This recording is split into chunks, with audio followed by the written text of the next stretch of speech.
Hello guys, welcome back to our channel. ഇന്ന് ഞാൻ നിങ്ങളെ കാണിക്കാൻ പോകുന്ന ഒരു കുക്കിംഗ് വീഡിയോ ആണ്. എനിക്ക് പെട്ടെന്ന് ഓഫീസ് കഴിഞ്ഞ് റൂമിൽ വന്നപ്പോൾ ഞാനും എൻ്റെ ഫ്രണ്ടും കൂടെ ബിരിയാണി കഴിച്ചാലോ എന്ന് വിചാരിച്ചു. അങ്ങനെ ഞങ്ങളിന്ന് ഉണ്ടാക്കുന്ന ലിമിറ്റഡ് സാധനങ്ങളും പാത്രങ്ങളൊക്കെ വെച്ച് ഒരു കുട്ടി തട്ടിക്കൂട്ട് ബിരിയാണിയാണ് ഞങ്ങൾ പ്ലാൻ ചെയ്തിരിക്കുന്നത്. അതിനുവേണ്ടി ഇൻഗ്രീഡിയൻസ് ആണ് ഇപ്പോൾ കാണിച്ചുകൊണ്ടിരിക്കുന്നത്. അപ്പോൾ ആദ്യം തന്നെ നമ്മൾ അരി കുതിർക്കാൻ വെച്ചിരിക്കുകയാണ്. ബിരിയാണി റൈസാണ്. അതിപ്പോൾ ഏതായാലും പ്രശ്നമില്ല, നിങ്ങളുടെ കയ്യിലുള്ളത് നിങ്ങൾക്ക് എടുക്കാം. എന്നിട്ട് ഞാനൊരു കുക്കർ എടുത്തിട്ട് അതിലേക്ക് ആദ്യം എണ്ണ ഒഴിച്ച് സവാളയും പച്ചമുളകും ജിഞ്ചർ ഗാർലിക് പേസ്റ്റും ഒക്കെ ഇട്ട് നന്നായിട്ട് വഴറ്റിയെടുക്കുക.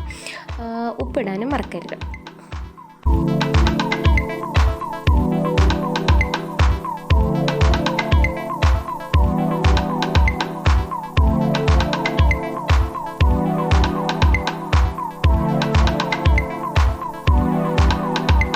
അപ്പോൾ ഞാൻ ചിക്കൻ ഒന്ന് ഷാലോ ഫ്രൈ ചെയ്യാൻ വേണ്ടിയിട്ട് കുറച്ച് നേരം മുമ്പ് മാരിനേറ്റ് ചെയ്ത് വെച്ചിട്ടുണ്ടായിരുന്നു. അത് ഞാനൊന്ന് ഷാലോ ഫ്രൈ ചെയ്യാൻ പോകാം കേട്ടോ.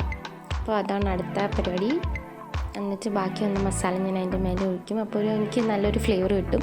ഇതിൻ്റെ പേസ്റ്റ് എങ്ങനെയാണെന്ന് വെച്ചാൽ ജിഞ്ചർ ഗാർലിക് പേസ്റ്റും ഉപ്പ്, മുളക്, മഞ്ഞൾപ്പൊടി ഇത്രയും ഇട്ട് മല്ലിപ്പൊടി ഞാൻ ഇടയ്ക്കിടാറുണ്ട്. നന്നായിട്ട് മിക്സ് ചെയ്ത് ചിക്കനിൽ തേക്കും. അതാണ് നല്ല ടേസ്റ്റ് കിട്ടാറുണ്ട്. ഇനി ഈ ചിക്കൻ നമ്മൾ നല്ലോണം ശ്രദ്ധിക്കണം. ഇടയ്ക്കിടയ്ക്ക് ഇങ്ങനെ തിരിച്ചും മറിച്ചിട്ട് കൊടുക്കണം. ഇനി നമുക്ക് സവാളയുടെ അതിനകത്തേക്ക് നമുക്ക് തക്കാളിയും കൂടി ഇട്ട് നന്നായിട്ട് വഴറ്റിയെടുക്കണം.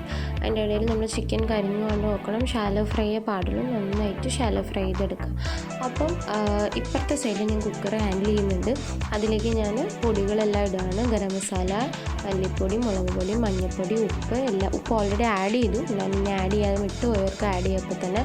എന്നിട്ട് ഇച്ചിരി വെള്ളം കൂടി എടുത്ത് നന്നായി വഴറ്റി ആ പൊടിമണമൊക്കെ മാറി നമ്മളത് മിക്സാക്കി എടുക്കും. എന്നിട്ട് ഇതിലേക്ക് ഈ ഷാലോ ഫ്രൈ ആക്കി വെച്ചിരിക്കുന്ന ചിക്കൻ നമ്മൾ ആഡ് ചെയ്ത് കൊടുത്തിട്ട് നന്നായിട്ടൊന്ന് മിക്സ് ചെയ്യും.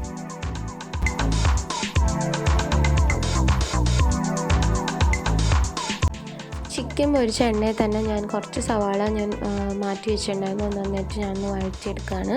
എനിക്ക് ആ ഒരു ഫ്ലേവർ ഭയങ്കര ഇഷ്ടമാണ്. അത് ബിരിയാണിക്ക് കൂടുതൽ ടേസ്റ്റ് ആഡ് ചെയ്യുന്നതാണ് എൻ്റെ ഒരു ഇത്.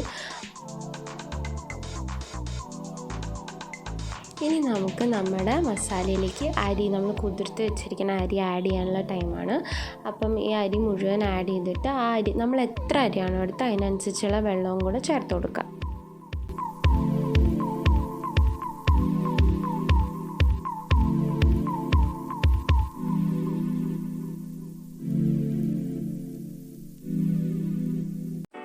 ചിക്കൻ ഉടയാത്ത രീതിയിൽ നമ്മൾ നന്നായിട്ടൊന്ന് മിക്സ് ചെയ്യുക.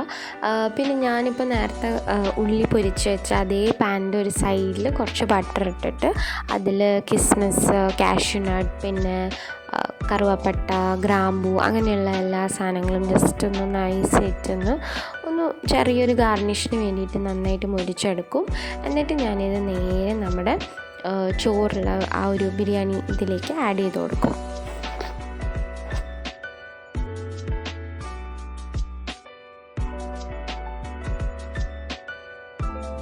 ഈ ഒരു ടൈമിൽ ഞാൻ ചോറിലേക്ക് നെയ്യോ ബട്ടറോ ആഡ് ചെയ്യാറുണ്ട്.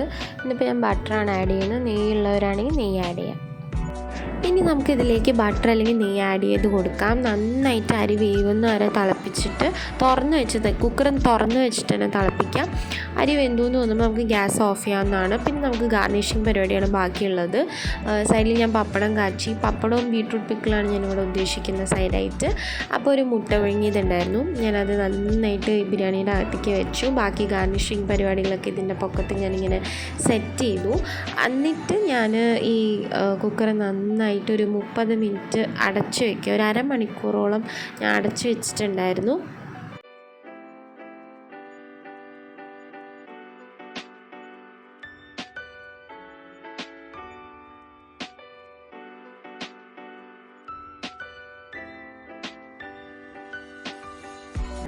ഗൈസ്, നിങ്ങളിപ്പോൾ ഈ വീഡിയോ കാണുന്നുണ്ടെങ്കിൽ ബിരിയാണി സക്സസ് ആയതുകൊണ്ട് മാത്രമാണ്. നല്ല ടേസ്റ്റ് ഉണ്ടായിരുന്നു. അടുത്ത പ്രാവശ്യം ഞാൻ ടേസ്റ്റ് ചെയ്യുന്ന വീഡിയോ കൂടി ഇതിൻ്റെ കൂടെ ആഡ് ചെയ്യാവുന്നതാണ്. ഓക്കെ, അപ്പോൾ എല്ലാവർക്കും ഇഷ്ടമായ ബിരിയാണി ട്രൈ ചെയ്ത് നോക്കാം. Thanks for watching.